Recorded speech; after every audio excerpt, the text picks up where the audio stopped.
Where you keep your saving. अब आपका जो सेविंग्स है वो आप कहाँ रखते हो? It is a common practice in almost every household that coins and currency notes of a small denomination such as 50 paisa, 1 rupee, 2 rupees are put in a small saving box.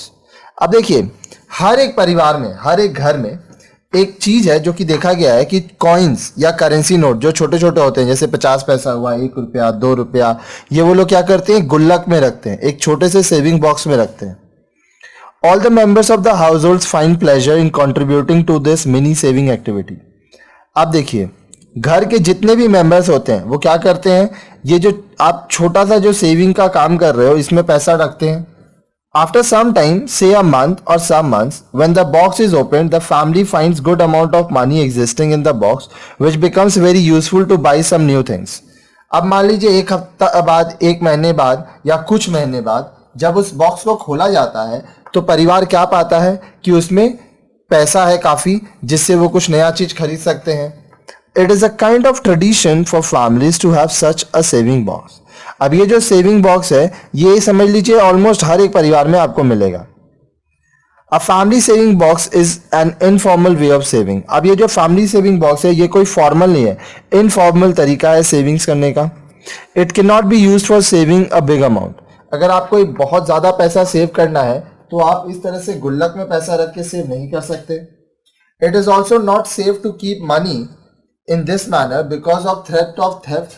अब आप इस तरह से पैसा भी नहीं रख सकते क्योंकि चोरी होने का भी डर रहता है. अब मान लीजिए आपके घर में अगर आप लाख, 2 लाख, 5 लाख रुपया रखते हो तो हो सकता है कि वो चोरी हो जाए. The money kept in the box also remains idle और unused till the time box is open. अब जो पैसा आप उस बॉक्स में रख रहे हो वो क्या है, वो वैसे ही पड़ा हुआ है, उसका इस्तेमाल नहीं हो रहा है. कब तक? जब तक आप उस बॉक्स को नहीं खोलते हो. Since it is a private affair, nobody else except the particular family can use it. अब देखिए, इसमें ये क्या है, ये आपका प्राइवेट काम है तो इसको सिर्फ आपके परिवार के लोग ही इस्तेमाल करेंगे. Finally, no reward is given in return for saving this manner. तो अगर आप गुल्लक में या सेविंग बॉक्स में पैसा बचाते हो तो आपको इसका कोई रिवॉर्ड नहीं मिलता है. कहने का मतलब आप जितना पैसा सेव किए हो आपको वही मिलता है. The most important thing is that money needs a secured place to be kept. अब देखिए, जो सबसे इंपॉर्टेंट बात है कि जो पैसा है वो आपको कहाँ रखना चाहिए, ऐसा जगह जहां पे बहुत सिक्योरिटी हो. It is also needed for use. अब ये इस्तेमाल के लिए भी आती हैं. It should not be left idol.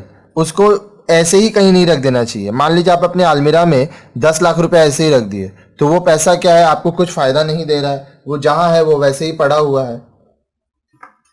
Think that you have a saving of ₹5,000. मान लीजिए आपके पास 5,000 रुपए का सेविंग्स है.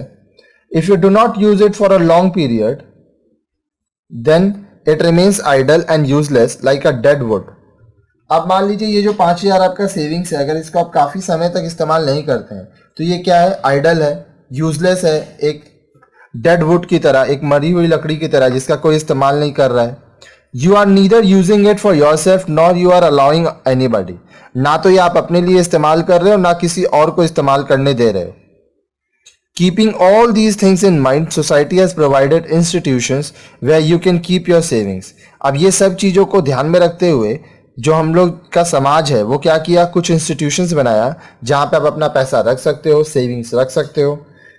They R post offices and commercial banks. ये क्या है, आप पोस्ट ऑफिस में पैसा रख सकते हो या कमर्शियल बैंक में भी पैसा रख सकते हो. ये दोनों जगह पे आप अपना सेविंग्स कर सकते हो. अब देखिए, post office savings bank. Any individual can keep his or her unspent money in post office savings bank. कोई भी व्यक्ति अपने पोस्ट ऑफिस सेविंग्स बैंक में जाके वो पैसा रख सकता है जो वो खर्च नहीं किया है, उसका सेविंग्स का पैसा. You can find a post office in almost every locality. हर एक लोकेलिटी में आपको एक पोस्ट ऑफिस मिलेगा. So it is close to anybody's reach. तो ये क्या है, बहुत क्लोज है, यहां पे कोई भी जाके काम कर सकता है. Any citizen of the country can open an account in his or her name in any post office by depositing a minimum of ₹50 only. कोई भी व्यक्ति जो आपके देश में रह रहा है, ठीक है, वो क्या करेगा, पोस्ट ऑफिस जाएगा, वहां पे अपने नाम से कम 50 रुपया दे के एक अकाउंट खुलवाएगा। A person can keep money for any period of time and he or she is allowed to withdraw any amount from his or her account at any time subject to condition that a minimum balance of ₹50 is left in the account। अब देखिए, जो आदमी गया post office में अपना account खोला, वो जब तक चाहे पैसे को वहां पे रख सकता है और जब उसको जरूरत हो वो पैसे को निकाल सकता है, लेकिन ये ध्यान रहे कि कम से कम 50 रुपया अपने अकाउंट में उसको रखना ही पड़ेगा। A passbook is provided by the post office to keep record of the transaction made by the holder of the account holder। ठीक है, अब जो पासबुक है वो दिया जाता है, कौन देता है? Post office. किसको देता है? अकाउंट होल्डर को। ठीक है, क्यों? ताकि वो जितना भी ट्रांजैक्शन कर रहा है, लेन देन कर रहा है, उसका वहां पे लिखित हिसाब हो। The post office also allows a nominal rate of interest on savings bank account. अब देखिए, जो पोस्ट ऑफिस है वो अपने सेविंग्स बैंक अकाउंट में आपको थोड़ा ब्याज भी देता है, इंटरेस्ट भी देता है। If a person wants to issue a cheque book then he or she has to keep a minimum balance of ₹500 is him or account.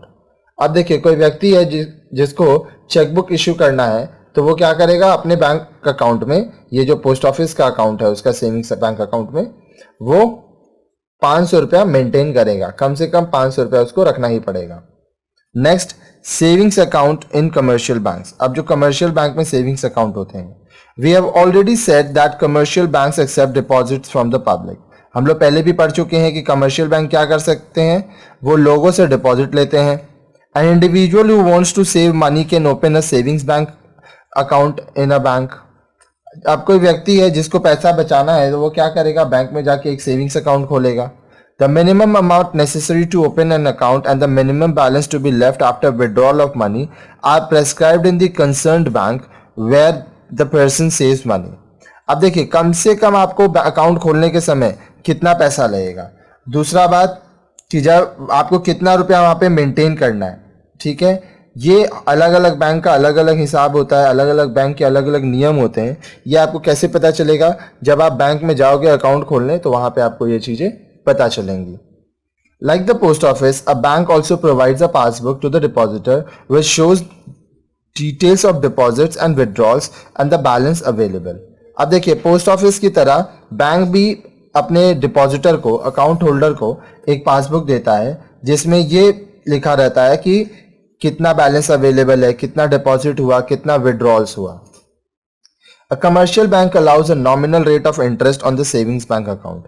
अब देखिए, कमर्शियल बैंक भी क्या करता है? एक नॉमिनल रेट ऑफ इंटरेस्ट देता है। आप जो पैसा वहां पे सेव करने के लिए रखते हो, उस पर आपको इंटरेस्ट मिलता है।